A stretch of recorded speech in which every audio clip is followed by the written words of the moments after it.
102 मध्ये माझं 76 आर असून 103 मध्ये मला लागून नागेश्वर बद्दल बिलकुल 0 आर जमीन आहे आणि त्या जमिनीमध्ये शासनाने 20 आर संपादित केलेलं आहे आणि त्या संपादित केलेल्या क्षेत्रापैकी 1 गुंठा शिल्लक ठेवलेला आहे सातबाऱ्यावर.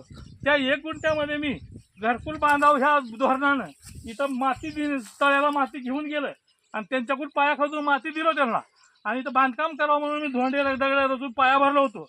तर ती पाया सुद्धा उकळून टाकला त्याने.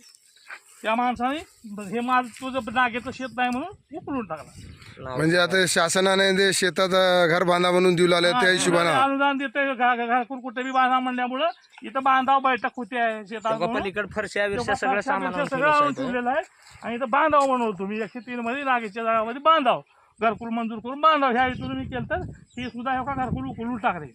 मी मटेरियल आणून ठेवलं होतं मंजुरी झाल्यानंतर बांधून घ्यावं ह्या उद्देशाने मी आणलेलं आहे. पण तुझं शेतच नाही 103 मध्ये म्हणावं म्हणून त्यानं मला तिकडे हकलून द्यायचा प्रयत्न केला. प्रशासन काय येडाय का पूर्ण 7 बारे सगळं रेकॉर्ड दाखवून सुद्धा त्यानं आम्हाला बोलू देत नाही. तुझं शेत 3 तुझा तिकडे आहे. मग गुंडे आणल्यावर एवढे 100 गुंडे पोलिस सुद्धा काही करणार तर आम्ही काय करणार आहोत.